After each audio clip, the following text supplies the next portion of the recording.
Vamos falar sobre o efeito Venturi.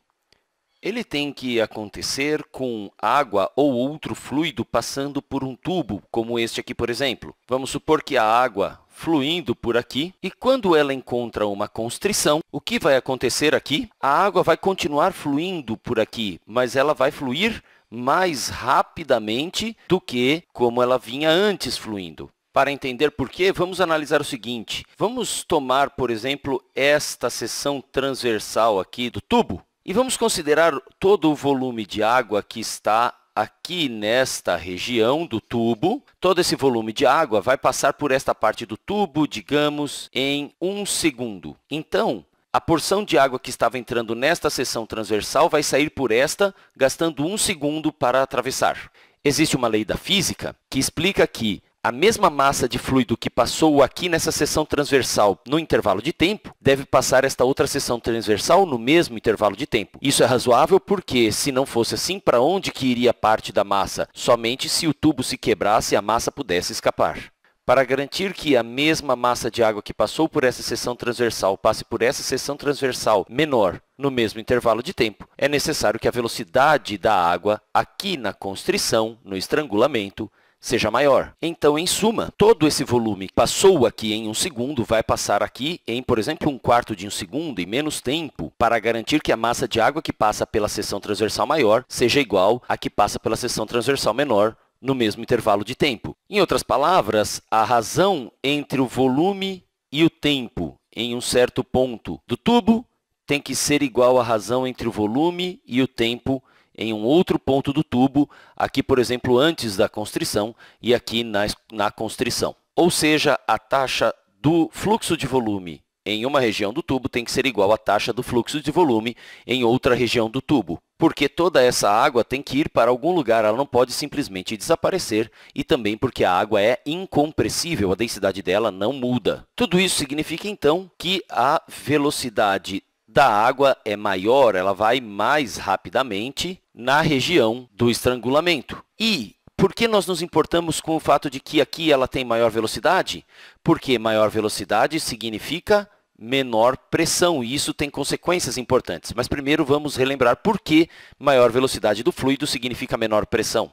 Quem nos ajuda a justificar esse fato é a equação de Bernoulli. Vamos relembrá-la. A equação de Bernoulli diz P1, pressão no ponto 1, mais ρ, que é a densidade, GH1, mais 1/2 ρ V1 ao quadrado é igual a P2 mais ρ GH2 mais 1/2 de ρ V2 quadrado. Então, esse primeiro membro da igualdade se refere ao ponto 1, o segundo membro da igualdade refere-se ao ponto 2.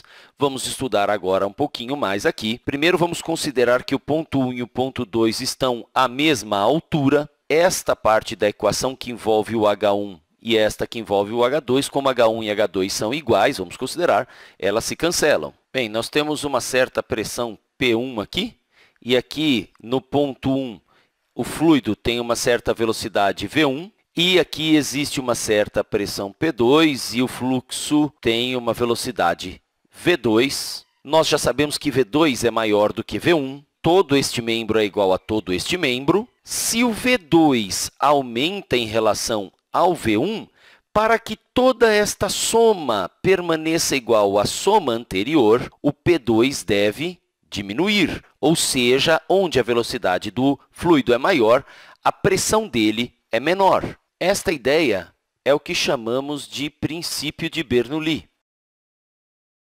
O princípio de Bernoulli diz que, nestas condições, quando a velocidade do fluido aumenta, a pressão diminui. Isso parece que vai um pouco contra a ideia intuitiva que nós normalmente temos, em que quanto mais rápido, quanto maior a velocidade do fluido, maior pressão vamos ter. E esse princípio de Bernoulli explica o efeito Venturi, que basicamente reforça que, havendo um estrangulamento na região do estrangulamento, para esse fluido em fluxo aqui, a pressão vai ser menor. Basicamente, é isso que nos traz o efeito Venturi. Mas já que estamos falando de pressão e velocidade de fluidos e princípio de Bernoulli, temos que pensar em uma outra situação. Imagine aqui uma parede, simplesmente, e há fluido indo em direção a ela. Por exemplo, o ar. Evidentemente, se o fluido vem assim na direção da parede, ela não pode atravessar a parede e, naturalmente, o fluido tem que ir para algum lugar. Por exemplo, digamos que aqui ele vai ir para cima, algo assim. Aqui também, algo assim. Aqui nós vamos ter indo para baixo, por exemplo, assim. Aqui algo do mesmo esquema, por exemplo, assim.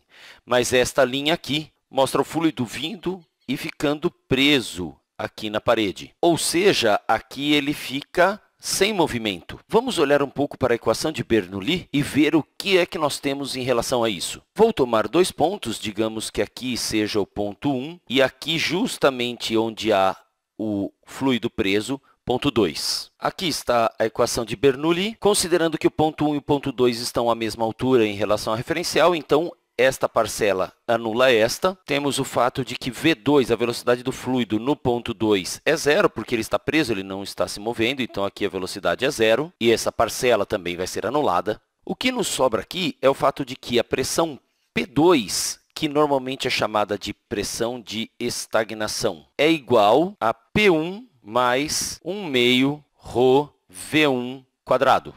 Essa pressão é também chamada de pressão de estagnação. E, mais uma vez, a pergunta é por que que nós nos importamos com isso? Quem é que fica jogando o ar contra uma parede? Essa é uma ideia extremamente importante e aparece no que chamamos de tubo de Pitot. O tubo de Pitot é muito utilizado para medir a velocidade de um fluido ou para medir a velocidade com que um móvel se desloca em um fluido.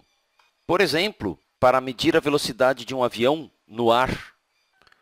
Vamos, inclusive, tomar como exemplo o fato de que você possa estar viajando em um avião e o fluido, que no caso é o ar, vai de encontro com este instrumento.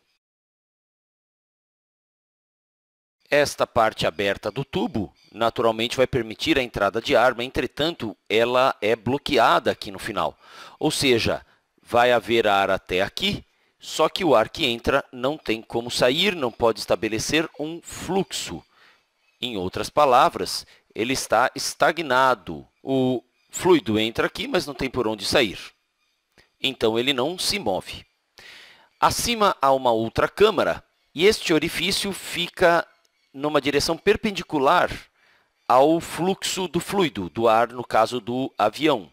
O fato é que esta ideia nos permite saber a diferença entre a pressão aqui e a pressão aqui.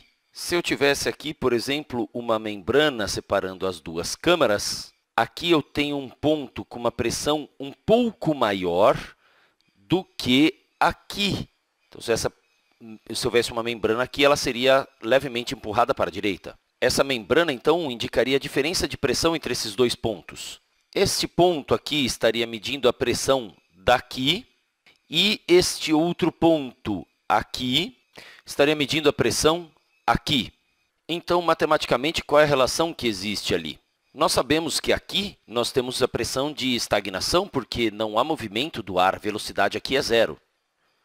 Vamos considerar que a diferença de altura entre este ponto e este é bem pequena. Este é um dispositivo bem pequeno, considerando que estamos medindo. Então, aqui podemos escrever a equação para a pressão de estagnação. PS igual ao P1 mais 1/2 de ρ V1 ao quadrado. Resolvendo esta equação para V1, ou seja, isolando V1, ficaríamos com V1 igual a PS, a pressão de estagnação, menos o P1, tudo isso multiplicado por 2, dividido pela densidade ρ do ar e ainda extraindo a raiz quadrada. Resumindo tudo isso, então, este dispositivo nos permite calcular a diferença de pressão entre esses dois pontos, que é justamente o que temos aqui. E, sabendo qual é a densidade do ar, nós podemos calcular o V1, que é a velocidade do fluido onde o dispositivo está inserido. Então, você pode, desta forma, por exemplo, calcular a velocidade de um avião no ar. Até o próximo vídeo!